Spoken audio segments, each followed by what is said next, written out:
కరీంనగర్ పోవాలంటే ఒక మంచి రోడ్ ఉండాలనే ఉద్దేశంతో అప్పుడు ముఖ్యమంత్రి కేసీఆర్ గారు ముఖ్యమంత్రిగా ఉన్నప్పుడు వారు కరీంనగర్కి వచ్చే సందర్భంలో వారు స్వయంగా కరీంనగర్లో ఆర్డర్ కాపీ బాబు ఇటువంటి ఫండ్స్ ఈ పేపర్ కాగితాన్ని రాష్ట్ర ముఖ్యమంత్రి కేసీఆర్ గారు రసమై బాలకిషన్ గారు చేతిలో పెట్టి రసమై చేసుకోపోని గండని వరకు కూడా చెప్పించినటువంటి పేపర్ ఇది.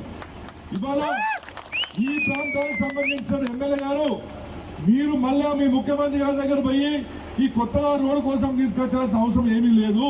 ఈ డబ్బులు ఆల్రెడీ మా రసమై బాలకిషన్ గారు తీసుకొచ్చి పెట్టింది. మీకు కరీంనగర్ పోవాలంటే ఓ ఆటోలో ఒక ప్రెగ్నెంట్ ఉమెన్ పోతే ఇక్కడ వచ్చే వరకే ఆటోలే ప్రెగ్నెంట్ అయ్యే అవకాశం ఉంది. ఆ రోడ్ అంత గలీజ్ ఉన్నది. పిల్లలు స్కూల్ పోతే లేటుగా పోతున్నారు, పరీక్షలు పోతే లేటుగా పోతున్నారు. దీనికోసంగా రోడ్ వేయడానికి మరి ఇది కలవట్లేదని చెప్పి మేము ఇవాళ కలవపల్లి అంటున్నాం. గతంలో రసమై బాలకిషన్ గారు ఎమ్మెల్యే ఉన్నప్పుడు మేము తీసుకొచ్చిన పేపర్ రాకముందే ఇక పేపర్ వచ్చింది అని చెప్పేసి అన్ని నియోజకవర్గ రోడ్ల మీద ఆయన పాదయాత్రలు చేసిండు. ఆయన పాదయాత్రలు చేస్తే రోడ్డు రాలే, ఇక రసమై తీసుకొస్తే రోడ్లు వచ్చినాయి. మరి ఇవాళ మీకు నీ పాదాలు కనబడలేవా? ఈ రోడ్ల మీద నడుచుకున్న పేరు సంగతి మీరు మర్చిపోయినా అని చెప్పి ఈ సభావేదిక మీద నుంచి మేము అడుగుతున్నాం. కాబట్టి మిత్రులారా, ఈరోజు బీఆర్ఎస్ పార్టీ మాత్రమే ప్రజల కోసం ఉన్నది. ఇక్కడ నిన్నగాక మొన్న కళ్యాణ లక్ష్మి, షాది ముబారక్, రైతు బీమా రద్దు చేస్తే మన అందరం కూడా మానకొండ నియోజక కేంద్రంలో వేలాది మందిగా ధర్నా చేసినాం. మీ అందరూ గుర్తుంచుకోవాలి. ఇవాళ మనమే ముందుంటున్నాం మీ యొక్క ప్రజల కోసం. ఇవాళ భారతీయ జనతా పార్టీ ఇవాళ ఈ రాష్ట్రం మొన్న నరేంద్ర మోడీ గారు వారు కొత్త కమిటీని ప్రకటించారు.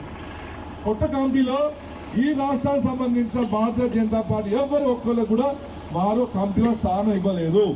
ఎందుకో తెలుసా మీకు?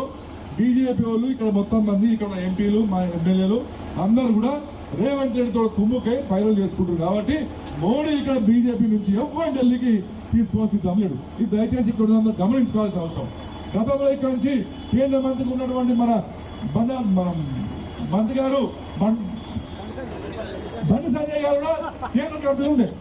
లాస్ట్ నేను జిల్లా అధ్యక్షుడు బండి సంజయ్ పేరు మర్చిపోతున్నాను. అట్లా అయిపోయింది వాళ్ళ పరిస్థితి. కాబట్టి దయచేసి మిత్రులారా, ఇవాళ ఈ పాదయాత్ర మన పార్టీ బలోపేతం కోసమో లేకపోతే ఇంకేదో ఎలక్షన్ల కోసం చేసింది కాదు. ఎలక్షన్ కూడా ఏం లేవు. ఇవాళ ఈ ప్రాంతానికి సంబంధించినటువంటి మా బీఆర్ఎస్ పార్టీ శ్రేణులకు రోజు ఫోన్లు వస్తున్నాయి, రోడ్డు అని.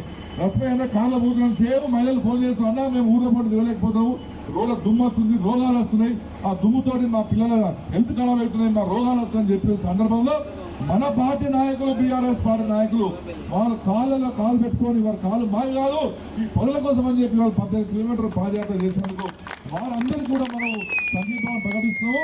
వెంటనే మేము కవంపల్లి సత్యనారాయణ డిమాండ్ చేస్తున్నాము.